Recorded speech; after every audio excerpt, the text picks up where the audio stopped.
Good morning, everyone. My name is Ankit Sharma, Assistant Professor of Economics in IIMT University, Meerut. This is our lecture number 3 in this series of E-Content of Economics. जैसे कि आप सभी जानते हैं कि अभी तक हमने पब्लिक फाइनेंस के कुछ बेसिक कंसेप्ट, उसकी डेफिनेशन, उसके नेचर और स्कोप के बारे में हमने पढ़ाई की। आज हम पब्लिक फाइनेंस के कुछ और बेसिक कंसेप्ट्स के बारे में पढ़ेंगे। जैसे कि पब्लिक फाइनेंस क्या होता है, ये अभी तक हमने देखा, लेकिन जो एकेडमिक्स होते हैं जैसे बीए हुआ, बीए एलएलबी हुआ और बीए इकोनॉमिक्स ऑनर्स हुआ, इस तरीके के एकेडमिक्स के एग्जाम में कुछ क्वेश्चंस बहुत कॉमन है। जैसे कि हमेशा आप एक क्वेश्चन देखेंगे, what is the difference between public finance and private finance. देखिए, दोनों जगह फाइनेंस सेम ही है, फाइनेंस सेम ही काम करता है। जाहिर सी बात है, पैसे का जो काम है वो सरकार के लिए भी सेम है और उसके प्राइवेट इंडिविजुअल्स के लिए भी सेम है, बस उनका स्केल बदल जाता है। जब कोई इंडिविजुअल होता है वो पैसे का लेन देन या फिर पैसे से संबंधित जितनी भी क्रियाएं होती हैं अपने इंडिविजुअल लेवल पे करता है, अपने पर्सनल डेवलपमेंट के लिए करता है। एज वेल एज जो सरकार है वही वो सारी चीज़ें पूरे समाज के भले के लिए, पूरे देश के लोगों के भले के लिए करती हैं। तो आइए आज हम देखते हैं कि क्या डिफरेंस है पब्लिक फाइनेंस में और प्राइवेट फाइनेंस में। जहां तक है आप पब्लिक फाइनेंस समझ चुके हैं, आज हम बात करेंगे प्राइवेट फाइनेंस की।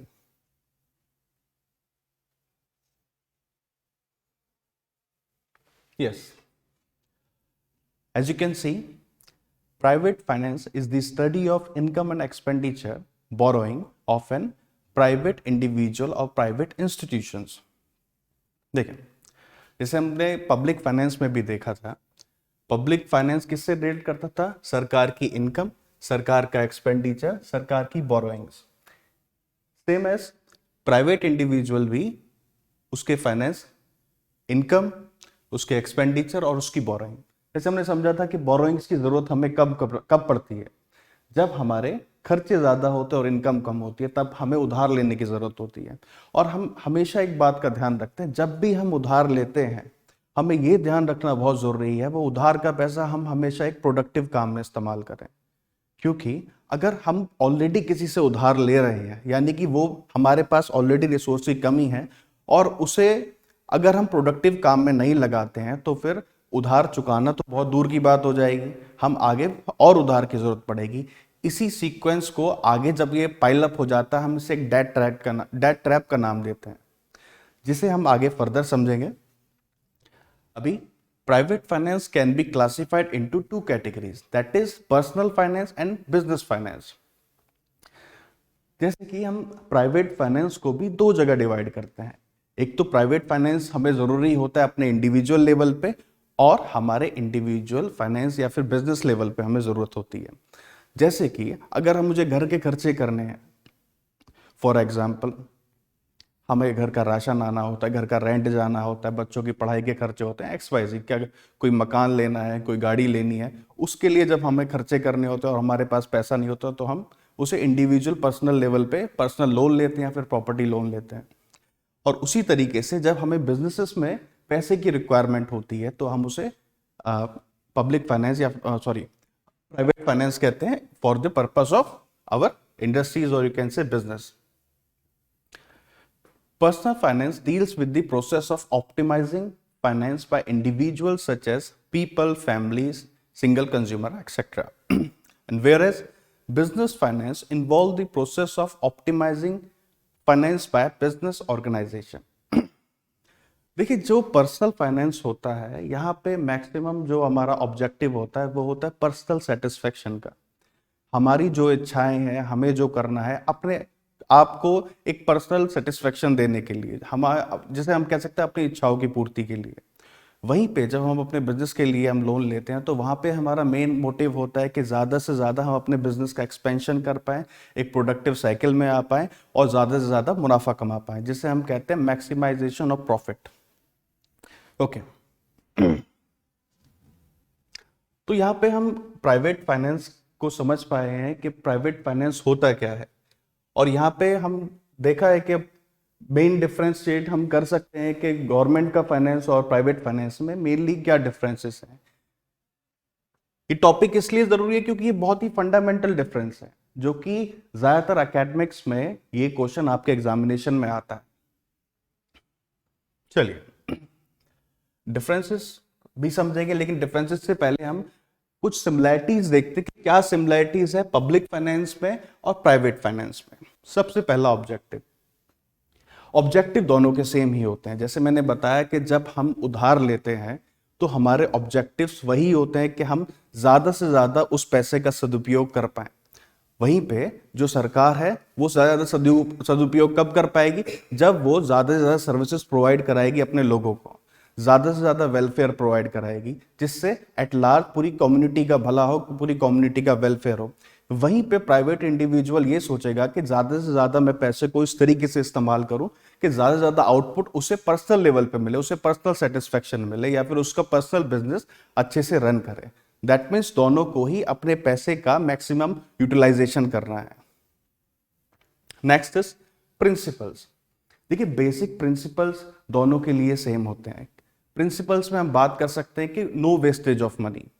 हम हर पैसा, एक एक पैसा बहुत सोच समझ के खर्च करें, चाहे वो गवर्नमेंट है चाहे वो प्राइवेट है। किसी के पास पैसा एक्स्ट्रा नहीं होता है, चाहे पैसा कम हो या ज्यादा हो, एक्स्ट्रा पैसा कभी नहीं होता है।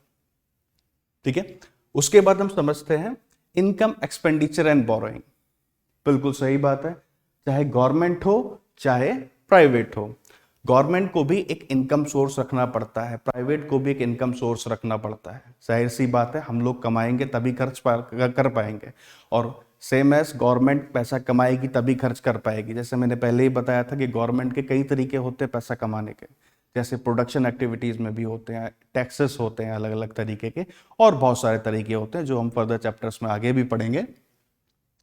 एक्सपेंडिचर, गवर्नमेंट को भी कुछ एक्सपेंडिचर करने हैं और वहीं पे प्राइवेट को भी कुछ एक्सपेंडिचर करने हैं। जाहिर सी बात है, पैसा कमाया ही कुछ खर्च करने के लिए जाता है, इसलिए नोट पे भी लिखा होता है कि मैं इसे अदा करने का वादा करता हूं। उसके बाद बोरोइंग, जब गवर्नमेंट के पास खर्चे ज्यादा है, उसे इनकम कम है, तो फिर उन्हें जरूरत पड़ती है बोरोइंग्स की। और वहीं पे प्राइवेट इंडिविजुअल के साथ भी यही सेम बात है, उन्हें भी बोरोइंग्स की तभी जरूरत पड़ती है। तो यहां पे सिमिलैरिटी यही है कि बेसिक ऑब्जेक्टिव्स इनके सेम ही है, बेसिक प्रिंसिपल्स इनके सेम ही है। पॉलिसीज, देखिए लाइफ में कोई भी चीज हो, हर चीज में एक प्री प्लान या फिर एक स्ट्रेटेजी बहुत जरूरी है, एक पॉलिसी बहुत जरूरी है, तभी हम अपने रिसोर्सेज को बहुत अच्छे से यूटिलाइज कर सकते हैं। बिना पॉलिसीज के अगर हम आगे चलेंगे तो हमारे नेक्स्ट स्टेप क्या होगा, अगर हमें ये क्लियर नहीं होगा तो बहुत सारी प्रॉब्लम्स को फेस करना पड़ता है। इसीलिए चाहे इंडिविजुअल हो या प्राइवेट हो, एक बेहतर स्ट्रेटेजी, बेहतर पॉलिसी मेक करने के बाद ही अपने जो लोन अमाउंट है या फिर जो अपना एक इंपॉर्टेंट रिसोर्स है उन्हें हम खर्च करते हैं। And last is administration. बिल्कुल, चाहे गवर्नमेंट हो या फिर प्राइवेट हो, दोनों को ही अपने उस पैसे को बहुत सोच समझ के खर्च करना चाहिए। जैसे पॉलिसी जो मेक है, उस पॉलिसी का इम्प्लीमेंटेशन बहुत जरूरी हिस्सा है। जैसे आप समझ सकते हैं कि अगर कोई भी पैसा है, उस एडमिनिस्ट्रेशन में यह आएगा कि मुझे पैसा कहाँ से अरेंज करना है, मुझे वो पैसा कहाँ कहाँ लगाना है, और उस पैसे को लगाने के बाद, उस उधार को लेने के बाद मुझे वो चुकाना कैसा है, मुझे ये सब लेखा जोखा अपना रखना पड़ता है, उसकी फुल प्रूफ प्लानिंग रखनी पड़ती है। तो ये कुछ सिमिलैरिटीज थी पब्लिक फाइनेंस में और प्राइवेट फाइनेंस में। अब हम बात करते हैं इनके डिफरेंसेस के बारे में। तो बेसिक डिफरेंसेस, जाहिर सी बात है, जो मेन ऑब्जेक्टिव होता है प्राइवेट का और जो गवर्नमेंट का होता है, काफी बड़ा डिफरेंस होता है। दो, जैसे हमने सिमिलैरिटीज में पढ़ा था, मैक्सिमम सेटिस्फेक्शन होता है, बट वो एक लार्जर लेवल पे और वो एक इंडिविजुअल लेवल पे। यहां पर हम उसी बात को डिफरेंशिएट में भी लेके आ सकते हैं। देखो इकोनॉमिक्स में हमेशा एक बात याद रखना, अगर आप अच्छे से कंसेप्ट को समझ सकते हैं, इंटरकनेक्ट कर सकते हैं, तो कोई भी पॉइंट आपको प्रूव करना बहुत आसान हो जाएगा, और वही आपको एक बेहतर आंसर लिखने में हेल्प करता है। जैसे कि adjustment between income and expenditure. अब इनकम और एक्सपेंडिचर का जो एडजस्टमेंट होता है, प्राइवेट में काफी अलग होता है और हमारे गवर्नमेंट के लिए काफी अलग होता है। जैसे आप समझ सकते हैं, गवर्नमेंट जो खर्चे करती है या फिर गवर्नमेंट जो बजट अपना प्लान करती है, पहले वो ये नहीं देखती है कि मेरे पास पैसा कितना है और मुझे खर्च करना है। जैसे कि जब हम प्राइवेट इंडिविजुअल या फिर मैं खुद हूं, अगर मुझे कुछ खर्चा करना है या फिर कुछ भी फाइनेंशियल प्लानिंग करनी है, तो मैं ये सोचता हूं कि अभी प्रेजेंट मेरे पास बजट कितना है, पैसा कितना है, मेरी चादर कितनी बड़ी है, तभी मैं उस चादर के हिसाब से अपने पैर फैलाऊंगा। यानी कि मेरे पास जितना अभी अवेलेबल रिसोर्सेज है, मैं अपने खर्चे की प्लानिंग उसी रिसोर्स के हिसाब से करूंगा। वहीं गवर्नमेंट में इसका ठीक उल्टा है।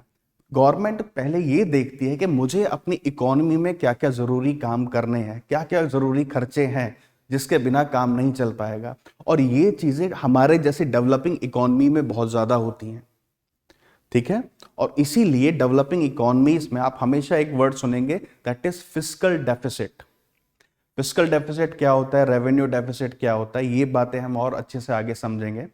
बस मैं यहां पे आपको ये बता दूं कि फिस्कल डेफिसिट उसी जो बोरोइंग्स हैं उन्हें ही कहते हैं एक तरीके से। इसे समझिए, जब गवर्नमेंट का फिस्कल अमाउंट यानी कि मनी इनकम में कम है और एक्सपेंडिचर ज्यादा है, और ये जो गैप है इसी को हम कहते हैं डेफिसिट है, क्योंकि कमी को ही हम डेफिसिट कहते हैं। फिस्कल मैंने आपको पहले बताया था, fiscal money related policies of government. जब सरकार के पास पैसा जो कम पड़ रहा है, जो उसे उधार लेना है, हम उसी गैप को फिस्कल डेफिसिट कहते हैं। तो इसे आप समझ सकते हैं, यहां पे गवर्नमेंट पहले अपने खर्चे देखेगी, उसके बाद डिसाइड करती है कि उसे कितनी इनकम सोर्स क्रिएट करनी है। अब देखिए, ये सोचने में बड़ा अजीब लगता है कि गवर्नमेंट क्या ये भी सोच सकती है कि उसे इनकम कितना क्रिएट करना है, ऐसे आगे पॉलिसी रन कर पाएगी? बिल्कुल। जैसे कि आप टैक्सेशन समझिए, गवर्नमेंट को अगर ज्यादा पैसे की जरूरत है तो वो टैक्स बढ़ा सकती है, अदर सोर्सेस क्रिएट कर सकती है, डिसइन्वेस्टमेंट कर सकती है, और बहुत सारे तरीके होते हैं। बोरोइंग्स के भी बहुत सारे तरीके होते हैं जो हम आगे इन डिटेल समझेंगे। नेक्स्ट आते हैं इलास्टिसिटी। इलास्टिसिटी माइक्रो इकोनॉमिक्स का बहुत ही शानदार कंसेप्ट है। इलास्टिसिटी से अगर मैं आपको बहुत लेमन लैंग्वेज में समझाऊं, इलास्टिसिटी का मतलब होता है लचीलापन। कितना हम लचीले हो सकते हैं अपनी मांग को लेकर। लचीलापन दैट मीन्स कितना एडजस्ट कर सकते हैं। फॉर एग्जाम्पल, जो गवर्नमेंट के पर्पसेस हैं, क्या गवर्नमेंट ज्यादा एडजस्ट करना अफोर्ड कर पाएगी? क्या गवर्नमेंट ये अफोर्ड कर सकती है कि कोई बात नहीं, इस बार हमारे पास पैसे की कमी है तो हम हेल्थ सर्विसेज पे या फिर अपने डिफेंस पे कम खर्चा करते हैं?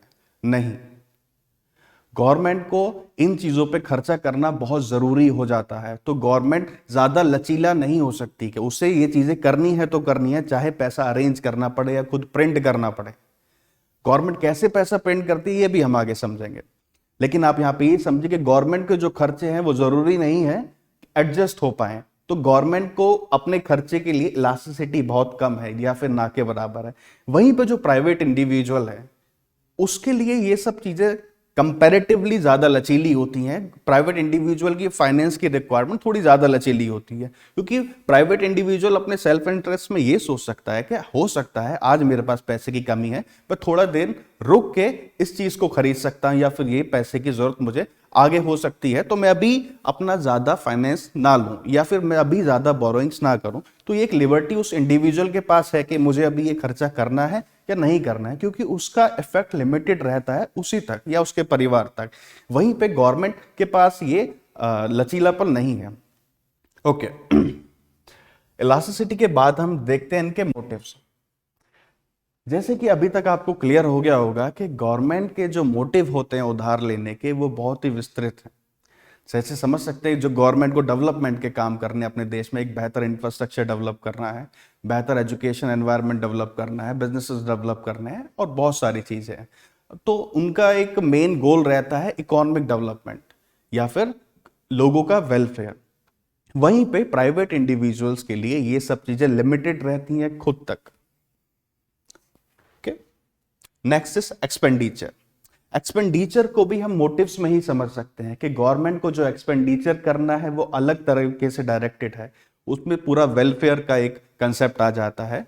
गवर्नमेंट को जो जो खर्चे करने हैं अलग अलग डायरेक्शंस में, और वहीं पे प्राइवेट इंडिविजुअल के जो एक्सपेंडिचर हैं वो लिमिटेड रहते हैं उसके इंडिविजुअल लेवल पे। Next is compulsion. अब देखिए, कंपल्शन क्या होता है? कंपल्शन मतलब कि आपको ये खर्चा करना ही करना है, आपको देना ही देना पड़ेगा। फॉर एग्जाम्पल, अगर सरकार पे या फिर हमारे देश पे कोई विपत्ति आती है तो गवर्नमेंट आपको कंपेल कर सकती है कि आप टैक्स दीजिए। अगर आप टैक्स नहीं देंगे तो हम आप पे पिनल इंक्वायरी करेंगे, या फिर आप पे कोई भी एक दंडनीय जैसी धारा लागू हो सकती है। तो गवर्नमेंट हमें कंपाइल या फिर कह लीजिए हमें कंपल्शन में ला सकती है कि हमें गवर्नमेंट को टैक्स देना ही देना है। जैसे कि आप यहां पे ब्लैक मनी का कंसेप्ट समझ सकते हैं। ब्लैक मनी किसे कहते हैं? क्या ब्लैक मनी उसे कहते हैं जो देखने में काला होता है? नहीं, ब्लैक मनी वो अमाउंट ऑफ मनी होता है जो जिस अमाउंट ऑफ मनी पे हमने गवर्नमेंट को टैक्स पे नहीं किया होता है, उसी को हम ब्लैक मनी बोलते हैं। जैसे हम समझ सकते हैं कि ब्लैक मनी अगर गवर्नमेंट पे हमने टैक्स पे नहीं करा तो गवर्नमेंट को नहीं पता कि इस मनी का ट्रांजैक्शन हुआ है, या फिर गवर्नमेंट के अकाउंट में वो पैसा कम रहेगा। वहीं पे अगर कोई प्राइवेट इंडिविजुअल है, उसे अपने उधार को वापस देने के लिए ऐसा कोई कंपल्शन किसी और पे नहीं डाल सकता कि भाई मुझे पैसा वापस देना है तो वो और लोगों से उधार और ले, या फिर और लोगों को कंपेल करे कि भाई आप मुझे पैसा दो। नहीं, यहां पे प्राइवेट इंडिविजुअल के पास ये लिबर्टी नहीं होती है। तो आई थिंक अभी तक आपको ये क्लियर हो गया होगा कि पब्लिक फाइनेंस क्या है, प्राइवेट फाइनेंस क्या है, इन दोनों में सिमिलैरिटीज क्या है, इन दोनों में डिफरेंस क्या है। जब कभी भी इस तरीके का क्वेश्चन आए कि differentiate between public finance and private finance, तो आप इस कंसेप्ट का इस्तेमाल कर सकते हो और इन सभी पॉइंट्स को आप इस्तेमाल कर सकते हैं, और इनमें बेहतर होगा कि आप अच्छे एग्जाम्पल्स भी इस्तेमाल करें, तो आपका एक क्वेश्चन या फिर कह लीजिए बेहतर आंसर कंप्लीट होगा।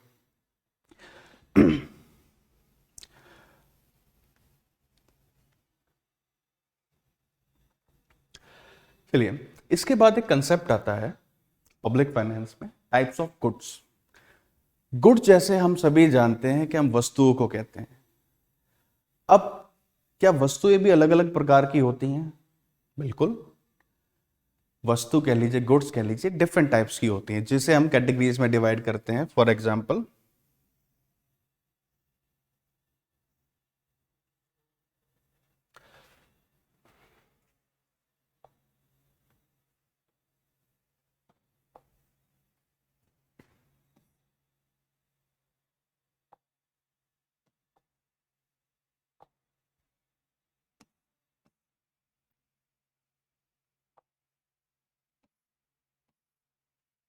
Number 1 is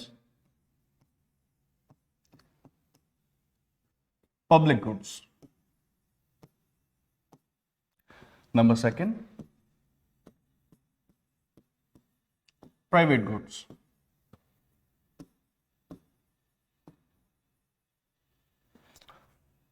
Number 3,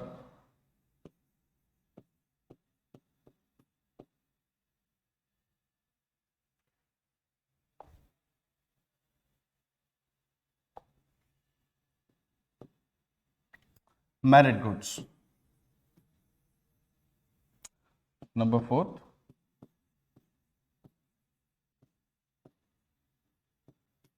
demerit goods. देखिए, जैसे हमने अभी पढ़ा था पब्लिक और प्राइवेट फाइनेंस पे क्या डिफरेंस होता है, अभी हम देखेंगे पब्लिक और प्राइवेट गुड्स में क्या डिफरेंस होता है। फॉर एग्जाम्पल, जितनी भी सरकारी चीजें होती हैं, क्या हम ये कह सकते हैं कि भाई सरकारी चीजें कोई व्यक्ति इस्तेमाल कर सकता है, कोई व्यक्ति नहीं इस्तेमाल कर सकता है? क्या हम डिस्क्रिमिनेट कर सकते हैं? फॉर एग्जाम्पल, अगर आप एक सरकारी बस के ऊपर बस पे चढ़ते हैं, बस में सफर करना चाहते हैं, तो क्या उस बस के ड्राइवर और कंडक्टर को यह अधिकार है आपको ये कहने का जी आपका एक अलग धर्म है, आपकी एक अलग जाति है, आपका एक अलग जेंडर है, आपकी एक अलग रेस है, या फिर एक अलग रीजन से आप देश के अंदर से बिलोंग करते हैं, तो मैं आपको इस बस में नहीं बैठाऊंगा? नहीं, वो ऐसा नहीं कर सकते। क्यों नहीं कर सकते? ये कंसेप्ट है कहां से? अगर आपने इंडियन कॉन्स्टिट्यूशन पढ़ा होगा, उसके अंडर आर्टिकल 15 में ये प्रावधान है कि कोई डिस्क्रिमिनेशन आप नहीं कर सकते हैं। आर्टिकल 14 कहता है कि हमारे समाज में, हमारे देश में इक्वालिटी रहनी चाहिए। ठीक है, तो जितनी भी सरकारी चीजें हैं, वहां पे एक डिस्क्रिमिनेशन फैक्टर नहीं होता है। दो सरकारी चीजों में एक पॉजिटिव डिस्क्रिमिनेशन हो सकता है, लेकिन नेगेटिव डिस्क्रिमिनेशन नहीं हो सकता है। वहीं पे जब प्राइवेट गुड्स की बात करते हैं, जैसे कि अगर आप सरकारी पार्क को समझेंगे, सरकारी पार्क में कोई भी जा सकता है, या फिर सरकारी व्हीकल्स में कोई भी चढ़ सकता है। उसी तरीके से अगर हम देखें कि जो प्राइवेट व्हीकल्स होते हैं, क्या प्राइवेट व्हीकल्स में कोई भी किसी के व्हीकल पे जा सकता है? नहीं। जाहिर सी बात है, आप सोच के देखिए, अगर आप अपनी गाड़ी में सवार हो रहे हैं, अपनी गाड़ी में जा रहे हैं, और 4 लोग आके आपकी गाड़ी में बैठ जाएंगे, चलो भैया हमें भी लेके चलो, क्या ये पॉसिबल है? बिल्कुल नहीं। आप बोलेंगे भाई ये मेरी खुद की पर्सनल गाड़ी है, मैं इसमें आपको नहीं बैठा सकता। जाहिर सी बात है, क्यों? क्योंकि आपके पास इसकी ओनरशिप है, आपके पास इसका एक अधिकार है कि आप इसमें किसको बिठाना चाहें, किसको नहीं बिठाना चाहें, ये आपकी जिम्मेदारी है या फिर आपका डिसीजन है। यहाँ पे पब्लिक अथॉरिटी आपको कुछ नहीं कह सकती कि आप इन व्यक्ति को बिठाएं या नहीं बिठाएं, यहाँ पे पूरी आपको आजादी है।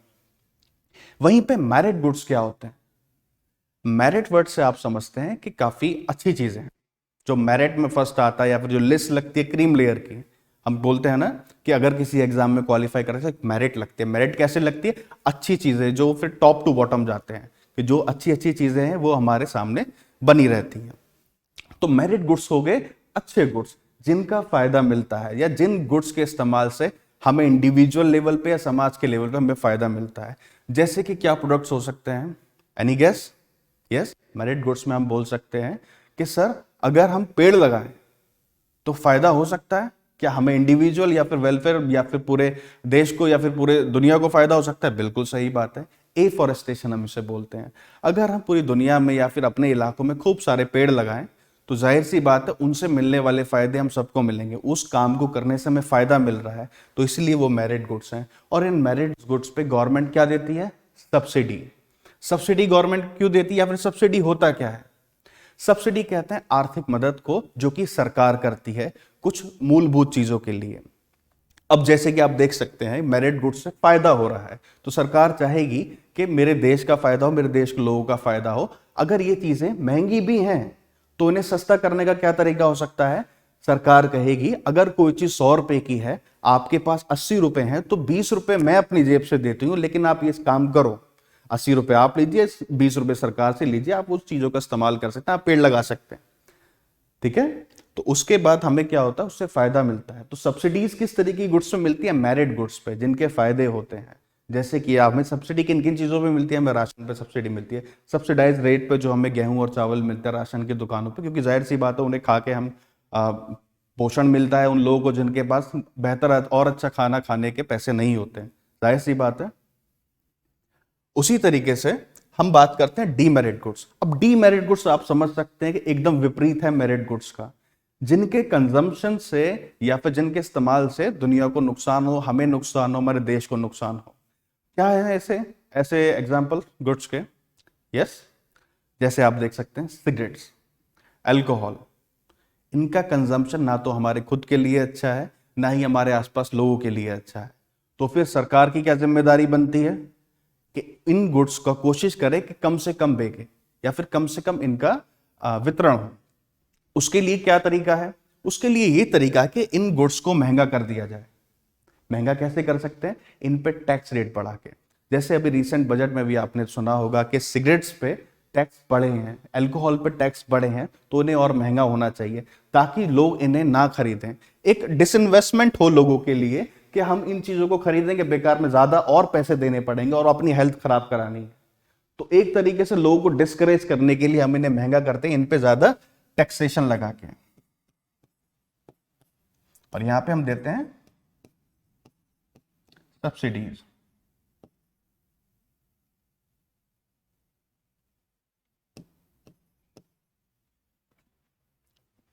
Okay,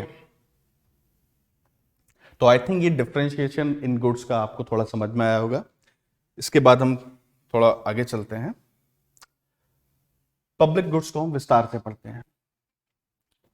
okay, public goods are some goods are provided by the government to the entire public, these are called public goods। जैसे हमने पहले भी डिस्कस किया था कि इस तरीके के गुड्स में कोई डिस्क्रिमिनेशन नहीं होता है। ये गुड्स एक तरफ से पूरी जनता के लिए अवेलेबल होते हैं, इसमें कोई भी नेगेटिव डिस्क्रिमिनेशन नहीं होता है। Next is public goods are those goods that can be consume simultaneously by everyone. अब ये जो कंसेप्ट है साइमल्टेनियसली बाय एवरीवन, यहां पे हमें थोड़ा समझना पड़ेगा। जैसे कि कोई भी पब्लिक गुड है या फिर पब्लिक प्रॉपर्टी है, वो लगातार एक ही समय पे सब लोगों के द्वारा इस्तेमाल की जा सकती है। इसे समझने के लिए आप समझिए जैसे कि सड़कें हैं, रोड्स हैं, रोड्स एक समय पे हम सब लोग उस पर चल सकते हैं। जाहिर सी बात है रोड सरकार द्वारा बनाई जाती। ब्रिजेस होते हैं, ब्रिजेस सरकार द्वारा बनाए जाते हैं। यहाँ पे कोई डिस्क्रिमिनेशन नहीं होता कि आप लोग उन सड़कों पे चलेंगे या नहीं चलेंगे, वो सभी लोगों के लिए होते हैं और वो एक साथ उन चीजों को इस्तेमाल कर सकते हैं। That is why it is written over here simultaneously. Next is some examples of public goods are air, defence, light house, public park, street lights etcetera. अब देखिए जाहिर सी बात है, एयर है, डिफेंस है, लाइट हाउस है। क्या हमारे देश की सेनाएं ये कह सकती हैं या फिर ये कभी कहती हैं कि नहीं, हम अपने देश में एक वर्ग को ही प्रोटेक्ट करेंगे या फिर एक जाति को या एक धर्म को ही प्रोटेक्ट करेंगे? नहीं, वो हमारे बॉर्डर्स पे खड़े हुए हैं और वो हमारे पूरी कंट्री के लिए एक शील्ड बन के खड़े हैं कि कोई भी विपत्ति बाहर से आती, मुझे पूरी कंट्री को बचाना है, किसी स्पेसिफिक किसी को नहीं। उसी तरीके से स्ट्रीट लाइट्स हैं, क्या स्ट्रीट लाइट्स कुछ इस तरीके से काम करती हैं कि कुछ लोगों पे वो लाइट जाएगी, कुछ लोगों पे नहीं जाएगी? नहीं, वो सबके लिए है, सब लोग उसे साइमल्टेनियसली यूज कर सकते हैं। So as with public park.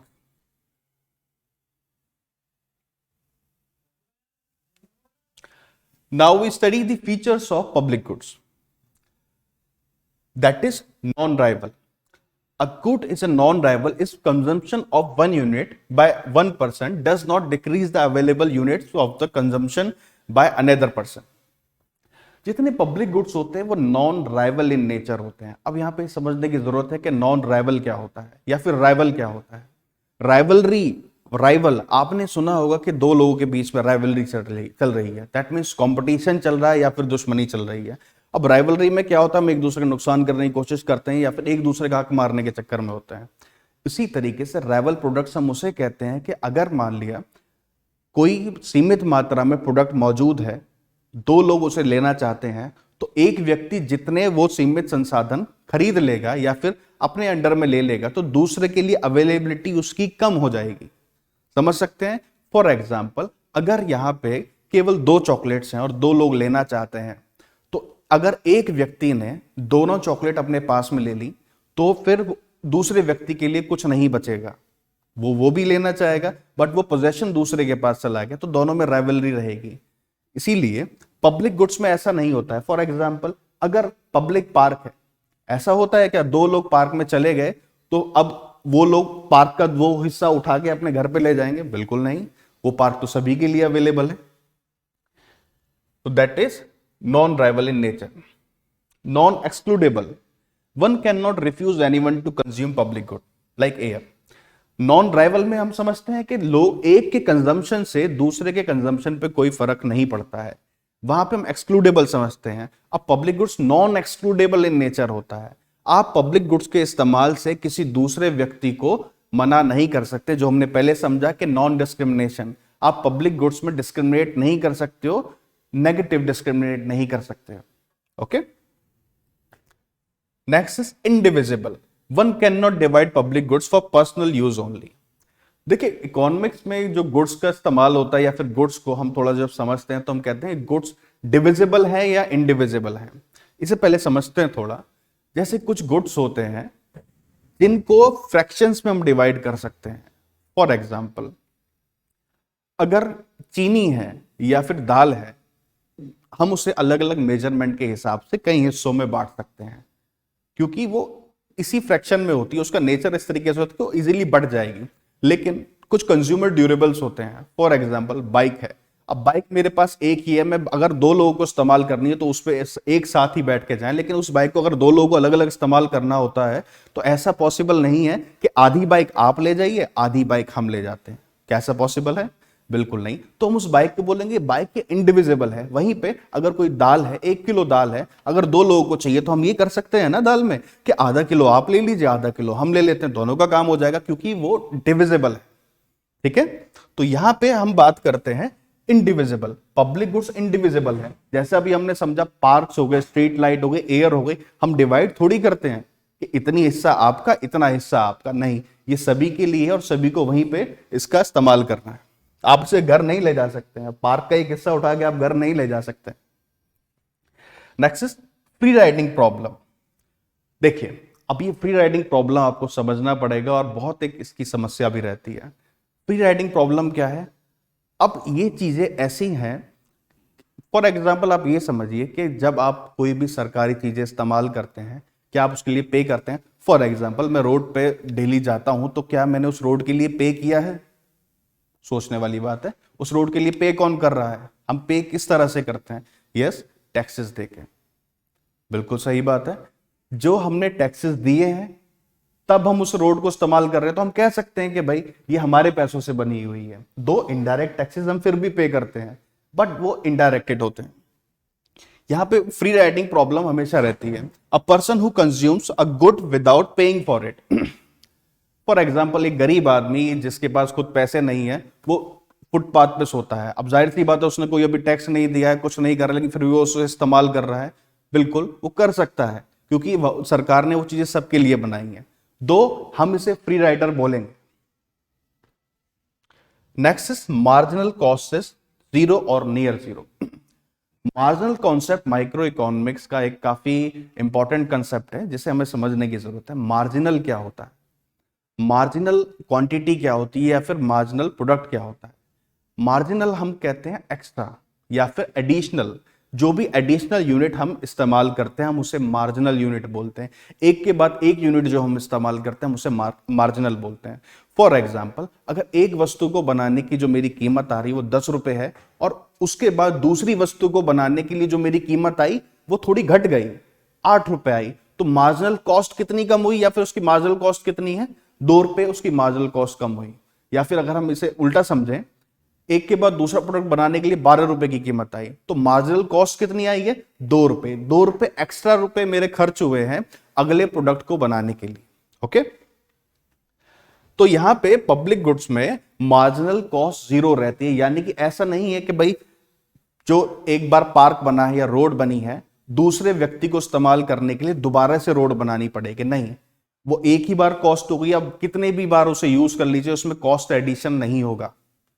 और जितने भी लोग उस रोड पे चलेंगे, हर बार उसमें कॉस्ट एडिशन करने की जरूरत नहीं है, जिस तरीके से हर बार प्राइवेट गुड्स बार बार बनाने की जरूरत पड़ती है। I hope marginal cost is clear to you now.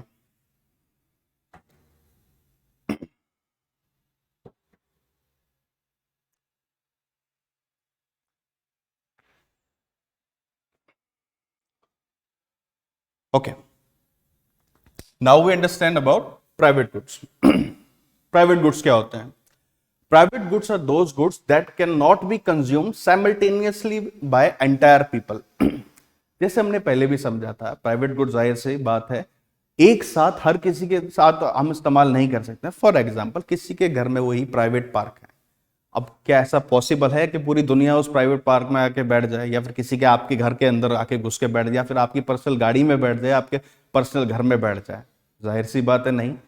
और कोई भी प्राइवेट प्रोडक्ट होते हैं वो लिमिटेड इन नेचर होते हैं। ऐसा नहीं है कोई भी प्राइवेट प्रोडक्ट के जो लिमिटलेस हो, जिसकी कोई लिमिट ना हो। जाहिर सी बात है, जो प्राइवेट इंडिविजुअल प्रोडक्ट बनाएगा वो लिमिटेड सीमित मात्रा में रहते हैं। कुछ लोग इस्तेमाल करेंगे तो और लोगों के लिए उनकी अवेलेबिलिटी कम हो जाएगी, तो सभी लोग उन्हें एक साथ एक बार में इस्तेमाल नहीं कर सकते। इसके बाद हम इसके फीचर्स देखते हैं। Features of private goods, these are rival in nature. जैसे हमने पब्लिक गुड में समझा था कि वो नॉन राइवल होते हैं, किसी के इस्तेमाल करने से दूसरों के लिए कम नहीं होता है, लेकिन प्राइवेट इंडिविजुअल्स में ऐसा होता है, ये राइवल इन नेचर होते हैं। Benefit of one person can reduce the benefit of other person. For example, food. जाहिर सी बात है, अगर एक लिमिटेड अमाउंट में किसी रेस्टोरेंट में फूड अवेलेबल है, एक रेस्टोरेंट की कैपेसिटी है कि भाई वो एक दिन में 100 लोगों को ही खिला सकता है, लेकिन अगर आप टाइम के बाद पहुंचे, फॉर एग्जांपल आप घूम के आए, रात में 12 बजे के बाद उस रेस्टोरेंट में पहुंचते, तो रेस्टोरेंट वाला आपसे ये कह देगा कि भाई हमारे पास अब खाना मौजूद नहीं है, या अब हम हमारे क्लोजिंग का टाइम है तो हम आपको खाना नहीं दे सकते हैं। बिल्कुल ये उसका राइट है, वो बोल सकता है। फॉर एग्जाम्पल, बर्गर है यहाँ पे। अब बर्गर, आप अगर एक बर्गर अवेलेबल है, अगर आप उसे कंज्यूम करेंगे तो जाहिर सी बात है दूसरे के लिए वो कंज्यूम नहीं हो पाएगा। आप दो दोस्त गए हैं दो बर्गर की दुकान पे बर्गर खाना, अब आप दोनों के पास पैसे मिला के भी इतने ही कि आप एक ही बर्गर खरीद पाएंगे, तो जाहिर सी बात है आप दोनों व्यक्ति एक बर्गर के पैसे में 2 बर्गर नहीं खा सकते, आपको एक ही बर्गर मिलेगा। या तो आप उसे आधा आधा करके खाएं, क्योंकि अब वो आपको आधा ही मिलेगा। क्यों? क्योंकि वो आधा हिस्सा आपका दोस्त ऑलरेडी कंज्यूम कर चुका है। Okay, next is excludable. One can refuse other to use the private goods. For example, car. Yes, जैसे हमने अभी समझा कि private goods excludable in nature होते हैं। आप उन प्राइवेट गुड को एक्सक्लूड कर सकते हैं, मतलब लोगों को उसे इस्तेमाल करने से मना कर सकते हैं, ये आपका राइट है। Next is divisible. One can divide private goods. Yes, हम प्राइवेट गुड्स को डिवाइड कर सकते हैं। कैसे? फॉर एग्जाम्पल आपके पास जितने खरीदने की क्षमता है, जो आप पैसा दे के सामान खरीद सकते हैं, आपको वो उतना ही मिलेगा। फॉर एग्जाम्पल आपके पास 1 किलो चीनी खरीदने के पैसे हैं तो आपको 1 किलो चीनी मिलेगी, या 20 किलो चीनी खरीदने के पैसे तो आप वो 20 किलो ले सकते हैं, आप उन्हें फ्रैक्शंस में डिवाइड कर सकते हैं। Okay, next is private goods are not free. जाहिर सी बात है, कोई भी प्राइवेट प्रोडक्ट आपको फ्री में नहीं मिलता है, आपको प्राइवेट गुड के लिए पैसा पे करना पड़ता है। फ्री राइडिंग प्रॉब्लम जो हमने पब्लिक गुड में देखी थी वो यहां पे नहीं है, यहां पे कोई भी फ्री राइडिंग नहीं होगी। Okay, next is marginal cost is not zero. जैसे हमने पब्लिक पार्क में समझा था, पब्लिक पार्क एक बार बन गया और लोगों के इस्तेमाल करने के लिए जरूरी नहीं है कि दोबारा से कॉस्टिंग हो। लेकिन वहीं पे जो प्राइवेट इंडिविजुअल है, जैसे हमने बर्गर की बात करी थी, अगर एक बर्गर एक कीमत में बन गया तो दूसरा बर्गर बनाने के लिए अलग से एडिशन कॉस्ट आएगी, क्योंकि अब पहले एक लोगों के लिए एक व्यक्ति के लिए वो बर्गर बना था, अब दूसरे व्यक्ति के लिए भी बर्गर बनाना है तो उस पर एडिशन कॉस्ट आएगी। ओके, तो ये कुछ बेसिक डिफरेंस था पब्लिक गुड और प्राइवेट गुड में। आगे आने वाले लेक्चर्स में हम और भी समझेंगे मेरिट गुड्स, डीमेरिट गुड्स का अच्छे से प्रॉपर डिस्क्रिप्शन में, और काफी सारे कंसेप्ट। आज के लिए इतना ही, थैंक यू।